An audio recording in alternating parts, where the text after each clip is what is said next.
Hi friends, नौकरी platform में आपका स्वागत है।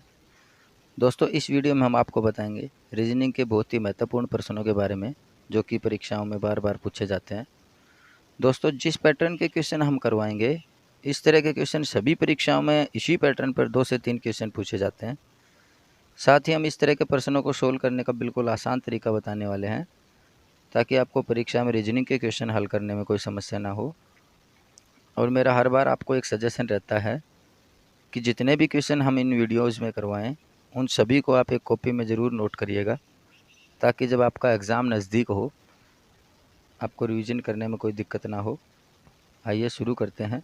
फर्स्ट क्वेश्चन, यदि मल्टीप्लाई का मतलब प्लस है और माइनस का मतलब मल्टीप्लाई है, डिवाइड का मतलब माइनस है और प्लस का मतलब डिवाइड है, तो 12 + 6 डिवाइड बाई 3 -2 मल्टीप्लाई 8 के इक्वल क्या होगा।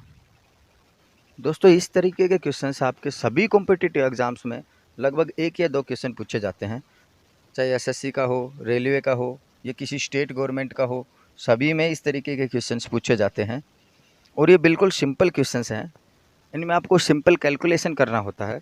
प्लस का निशान है, इसको माइनस करना है, माइनस के जो मल्टीप्लाई करना है, इस तरीके से बस जो इनके चिन्ह हैं, इनको आगे पीछे करके आपको सिंपल कैलकुलेट करना है।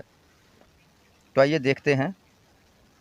12 + 6 डिवाइड बाई 3 -2 × 8। अभी आप जो इनके चिन्ह हैं, जिनके इनके बीच में जो भी चिन्ह दिए गए हैं, इन सब को हटा के आप सिंपली जो संख्याएं दी गई हैं उनको लिखिए एक बार। 12, 6, 3, 2, 8। अब उसने बताया जो प्लस का निशान है, जो प्लस का मार्क्स है, उसका मतलब डिवाइड है, उसका जो मतलब है वो डिवाइड है। तो यहाँ जो 12 + 6 है, इसका मतलब 12 + 6 नहीं है, 12 डिवाइड बाई 6 है। तो जो प्लस का निशान है उसकी जगह डिवाइड का निशान लगा दीजिए। उसने बताया कि 6 डिवाइड बाई 3 जो है, उसमें जो डिवाइड का निशान है, डिवाइड का मतलब आपका माइनस है। तो यहाँ 6 डिवाइड बाई 3 है, इसको 6 - 3 करिए। अब 3 - 2 है, जो माइनस है, माइनस का मतलब उसने मल्टीप्लाई बताया है। तो यहाँ 3 - 2 है, इसकी जगह 3 × 2 करिए। उसके बाद 2 × 8 है, तो जो मल्टीप्लाई का जो चिन्ह है, इसकी जगह आप प्लस का चिन्ह लीजिए। मल्टीप्लाई का मतलब जो है उसने प्लस बताया है, तो यहाँ प्लस करिए। अब कुछ नहीं, इसको सिंपली कैलकुलेट कर लीजिए। सब आपको पता है बोर्ड मास के नियम से, सबसे पहले ब्रैकेट सोल्व होता है, फिर ऑफ, फिर डिवाइड, फिर मल्टीप्लाई। ऐड और सब्ट्रैक्ट जो है आप आगे पीछे कभी भी कर सकते हैं, बट जो मैन्युअली जो है इस क्वेश्चन में आपको सबसे पहले डिवाइड करना है, उसके बाद मल्टीप्लाई करना है, फिर आप प्लस माइनस जो भी कैसे करेंगे वो आगे पीछे, पहले प्लस कर लीजिए या पहले माइनस कर लीजिए, कोई दिक्कत नहीं है। बट आपको एक विशेष गौर करना है कि सबसे पहले डिवाइड करना है, उसके बाद मल्टीप्लाई करना है। तो सबसे पहले डिवाइड करेंगे, 12 डिवाइड बाई 6 = 2। अब उसके बाद 3 × 2, 3 दूने 6। अब जो निशान बच गए, यहाँ +8 बच गया, इसको लिख दीजिए, या माइनस का बच गया, माइनस लिख दीजिए। जो 2 है वो जमा का है और 8 है वो भी जमा का है, तो 8 और 2 10, 10 में से जो है -6 कर दीजिए सिंपली। -6 = 4। तो आपका आंसर आ गया 4। तो आपका जो राइट आंसर होगा वो होगा ऑप्शन सी। आइए इसी पैटर्न पे एक क्वेश्चन और करते हैं। यदि माइनस का मतलब डिवाइड है, प्लस का मतलब मल्टीप्लाई है, डिवाइड का मतलब माइनस है और मल्टीप्लाई का मतलब प्लस है, तो 52 डिवाइड बाई 4 + 5 × 8 - 2 इक्वल क्या होगा। तो बिल्कुल उसी पैटर्न पे पहले जो संख्याएं दी गई हैं उनको लिखिए। 52, 4, 5, 8, 2। अब 54 डिवाइड बाई 4 है, जो डिवाइड है उसका मतलब उसने माइनस बताया है। तो जहाँ भी डिवाइड का चिन्ह होगा, ज़रूरी नहीं है इस पर्सन में या पिछले पर्सन में एक बार ही डिवाइड का चिन्ह है, एक बार ही प्लस का, इस तरीके के क्वेश्चन में कई बार जो है 2 बार डिवाइड का निशान आ जाता है, 4 बार मल्टीप्लाई का आ जाता है। तो हमें जहाँ जहाँ डिवाइड का निशान है उसकी जगह जो है इस क्वेश्चन के अकॉर्डिंग माइनस करना है।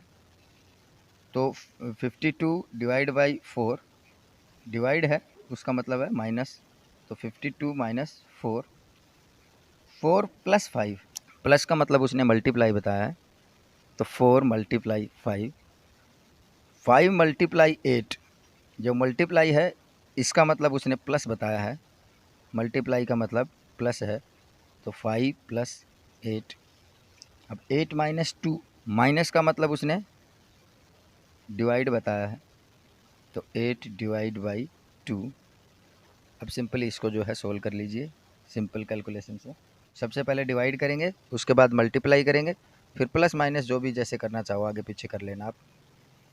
तो सबसे पहले डिवाइड, 8 डिवाइड बाई 2 4, 4 मल्टीप्लाई 5 20। अब यहाँ प्लस का चिन्ह रह गया प्लस, यहाँ माइनस का है माइनस 50, 52 माइनस 20 प्लस 4। अब 52 माइनस 20 32 प्लस 4 36। तो जो आपका राइट आंसर होना चाहिए वो है ऑप्शन डी 36। नेक्स्ट क्वेश्चन, यदि LOSE को 1357 और GAIN को 2468 लिखा जाता है तो 84615 संख्या क्या होगी? मीन्स जो 84615 संख्या है उसके लिए अल्फ़ाबेट्स में कोड क्या होगा? तो सबसे पहले तो जो पहले संख्याएं दी गई हैं उनको लिखते हैं LOSE।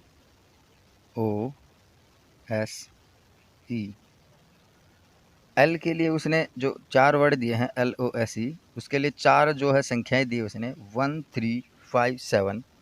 तो एल के सामने जो है 1, O 3, S 5, E 7। अब अगली संख्या में दिया उसने GAIN,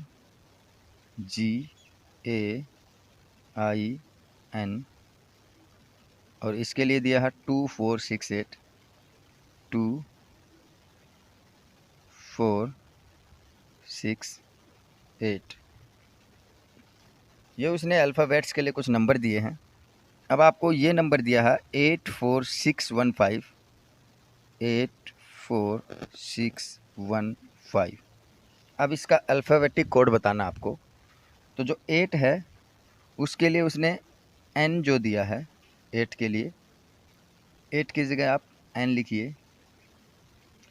4 के लिए उसने A दिया है, A, तो A।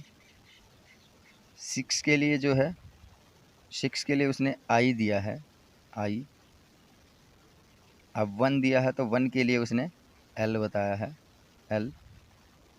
और 5 के लिए उसने S दिया है, तो S। तो जो 84615 है उसके लिए आपका अल्फ़ाबेटिक कोड बनेगा NAILS। सिंपली कुछ नहीं करना था इस क्वेश्चन में।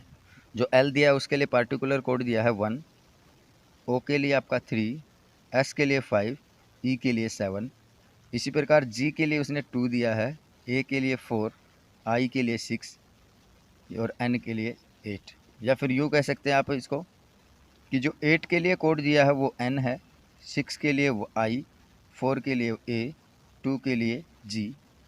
तो आपको बस 84615 का जो है कोड बताना था, जो कि आपका आया है NAILS, और आपका राइट आंसर होगा option A, NAILS। Next question, इसमें किसी 2 संख्याओं का इसने रिलेशन दिया है, ACE का HJL के हिसाब से रिलेशन दिया है, और MOQ के साथ इसी प्रकार का रिलेशन आपको यहाँ बताना है कि जिस प्रकार से जो पहली टर्म है ACE, इसका जो रिलेशन है HJL के साथ, इसी तरीके का रिलेशन जो है आपको MOQ के साथ बताना है कि आगे जो इसके साथ कौन सी संख्या का रिलेशन आएगा सेम इसी तरह। तो देखते हैं, इसका नंबरिंग करते हैं। ACE 1, A जो है 1 पे आता है, C 3 और E जो है आपका 5। जो इसका रिलेशन दिया है उसने वो HJL के साथ, तो उसमें जो नंबरिंग करेंगे इसकी H आपका 8, J 10 और L जो है आपका 12। पहली संख्या उसने 1 ली, उसके बाद 2 को छोड़ दिया उसने, फिर 3 लिया, फिर 4 को छोड़ दिया, उसके बाद उसने 6 और 7 दो संख्याएं छोड़ दी, 6 और 7, और उसके बाद 8, फिर 9 छोड़ दिया, फिर 10, फिर 11 छोड़ दिया, फिर 12। जो ऑब्जर्व किया वो ये किया कि जो पहली टर्म है 135 उसमें विषम संख्याएं लिए उसने 1 3 5। अगर आगे वो इसी क्रम को बढ़ाता तो आगे क्या लिखता वो 7 9 11 13 15 17 ऐसे, एक संख्या छोड़ के एक संख्या विषम की। जिसके साथ रिलेशन दिया है उसमें उसने लिया है 8 10 और 12।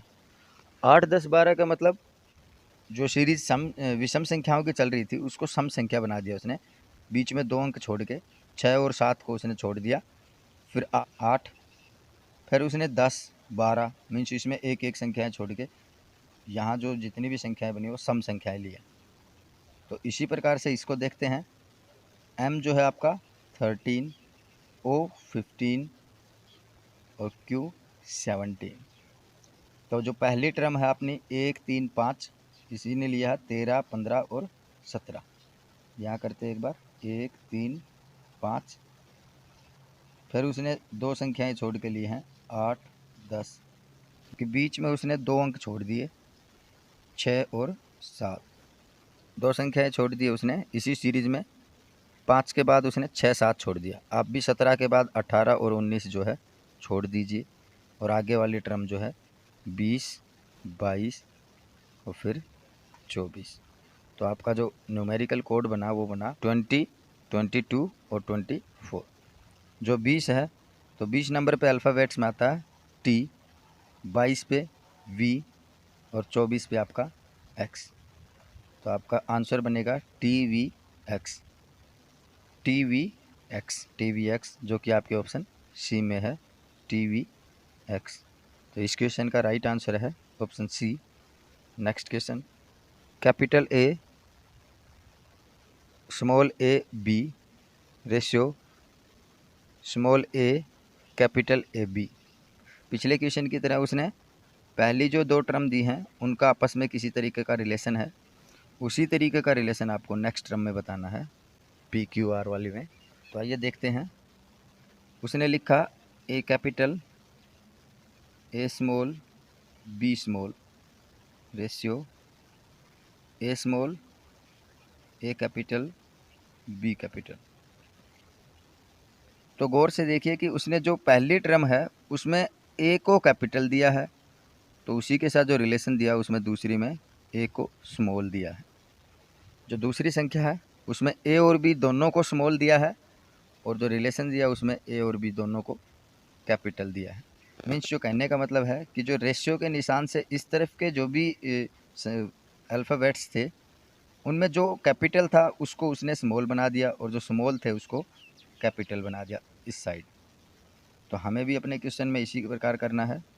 दिया है उसने P capital Q small R small, जो रिलेशन बताना है तो जो P जो कैपिटल है इसको यहाँ स्मॉल कर दीजिए स्मॉल, और Q और R जो है ये स्मॉल हैं इनको यहाँ कैपिटल कर दीजिए Q R। तो आपका राइट आंसर होगा स्मॉल P कैपिटल QR। आपका राइट आंसर होगा option D small P QR। Next question, अंग्रेजी शब्दकोश में निम्न शब्दों को सही क्रम में लगाएं। मीन्स जो अंग्रेजी का जो शब्दकोश है उसमें जो पहले A आता है, फिर B आता है, फिर C D, इस प्रकार से आपको असेंडिंग ऑर्डर में लगाना है। सभी जो वर्ड्स दिए गए हैं इनको असेंडिंग ऑर्डर में लगाना है।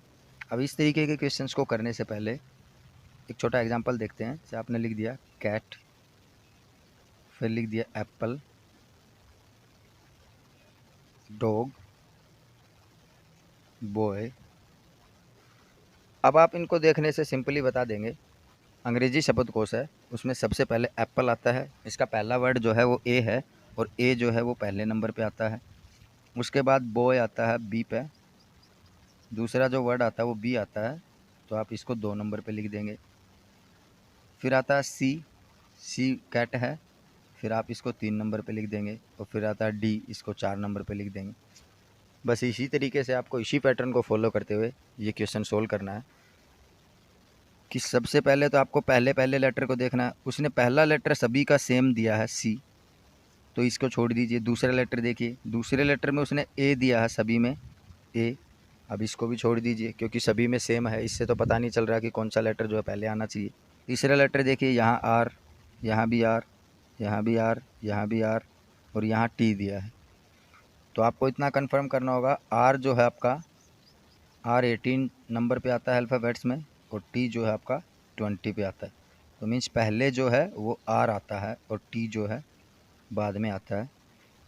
अकेला जो कैटेगरी वर्ड है इसी में टी आया है, तो मीन्स ये जो 4 शब्द हैं ये टी जो कैटेगरी है इससे पहले आएंगे, और जो आपका कैटेगरी वाला वर्ड है ये लास्ट में आएगा 5 नंबर पर। तो आप इस तरीके के क्वेश्चंस को टाइम स्पेंड ना करते हुए सीधे ऑप्शन से भी देख सकते हैं कि आपको इतना कन्फर्म हो गया कि जो कैटेगरी वर्ड है 5 नंबर पे वो सबसे लास्ट में आएगा, बिकॉज इसमें टी आया है सी ए के बाद, और सभी में सी ए के बाद जो है आर आया है। मीन्स जो आर है वो 18th प्लेस पे आता है और टी आपका 20 पे आता है। तो आर वाली जो टर्म है या आर वाले जो वर्ड्स हैं वो टी वाले वर्ड से पहले आएंगे। तो अकेला टी वाला वर्ड जो है एक है 5वां। तो आप देखिए ऑप्शंस में लास्ट में 5 किन किन ऑप्शंस में है, आपके ऑप्शन ए में है और बी में है 5। तो आपका जो आंसर होगा वो ऑप्शन ए और बी में से होगा, आपके ऑप्शन सी और डी जो है वो नहीं होंगे। उसके बाद देखते हैं आपका ऑप्शन ए होना चाहिए कि बी होना चाहिए। उसके लिए आपके जो आगे 4 वर्ड्स बच गए ये वाले, इनमें सी ए आर तक जो है तीनों में कॉमन है सी ए आर। अब उसके बाद जो तीसरा 3 वर्ड तक जो सभी में सेम है, तो चौथा वर्ड देखेंगे, इसमें आई है, यहाँ लिख देता हूँ आई, इसमें डी है, इसमें एन है और इसमें टी है। अब 3 वर्ड तक सभी में सेम थे, चौथे वर्ड में जाके कुछ डिफरेंट मिला आपको। तो अब आप आइडेंटिफाई कर सकते हैं कि आई जो है 9th प्लेस पे आता है, डी आपके 4th प्लेस पे आता है, एन 14th पे और टी आपके 20 पे। तो आप कंफर्म करिए कि जो डी है, ये जो डी वाला वर्ड है वो पहले आएगा, मीन्स जो 2 नंबर है वो आपका पहले आएगा। जो आपका आंसर होना चाहिए उसमें होना चाहिए 2। फिर 9th प्लेस पे जो भी है 1 नंबर वाला ऑप्शन वो होगा। उसके बाद 14th प्लेस पे एन वाला ऑप्शन होगा, वो आपका 3rd ऑप्शन है 3। और 20 पे फिर आपका 4th, और लास्ट में आपको पता है क्या आएगा 5। तो आपका जो आंसर होगा वो होगा 2 1 3 4 5, 2 1 3 4 5। आपका राइट आंसर होना चाहिए ऑप्शन बी। ऑप्शन बी जो है आपका राइट आंसर है। सो प्यारे दोस्तों, हमारी कोशिश ये रहेगी कि आपको जितने भी क्वेश्चंस करवाएं वो सभी क्वेश्चंस आपके अलग अलग पैटर्न से करवाएं, ताकि रीजनिंग के जो भी क्वेश्चंस आएँ, जिस भी पैटर्न से आए, आपका एग्ज़ाम में एक भी गलत ना हो सकता है हमारे जो क्वेश्चंस हैं उनका लेवल बिल्कुल बेसिक हो, बिकॉज हमने सिर्फ आपको समझाने के लिए ऐसे क्वेश्चंस लिए हैं। मॉडरेट लेवल हमने क्वेश्चंस का नहीं लिया है कि आपको एक बार पैटर्न बढ़िया से समझ में आ जाए, उसके बाद आप अपनी किताब में से इसकी प्रैक्टिस कर सकते हैं। जब आपको पैटर्न का पता नहीं होगा तो आप मॉडरेट लेवल के क्वेश्चन कैसे करेंगे, इसलिए हमने जो बिल्कुल बेसिक लेवल के रीजनिंग के जिस भी टाइप के क्वेश्चंस बनते हैं हमने उनको इंक्लूड किया है, ताकि आप अच्छे से उनको समझ जाएं, उस पैटर्न को ध्यान से समझ लें। उसके बाद आप अपनी किताब में उसकी प्रैक्टिस करिए। और हमने बिल्कुल इसी तरीके से मैथ्स की क्लासेज भी शुरू की हैं, और उनमें भी बिल्कुल बेसिक पैटर्न्स को लिया है। आपको जितना हो सके उतने अलग अलग टाइप्स के क्वेश्चन करने हैं, और बिल्कुल बेसिक कर लीजिए आप। उसका मॉडरेट लेवल आप जिस तरीके से प्रैक्टिस करते रहेंगे, आप धीरे धीरे उनको सोल्व करते रहेंगे। पर उस सबसे पहले आपको उसका तरीका आना चाहिए कि क्वेश्चंस कैसे सोल्व होता है। तो आज की क्लास में बस इतना ही। अगर आप हमारे चैनल पर नए हैं तो प्लीज़ लाइक, शेयर और सब्सक्राइब ज़रूर करिए। Thanks for watching our video. Thank you.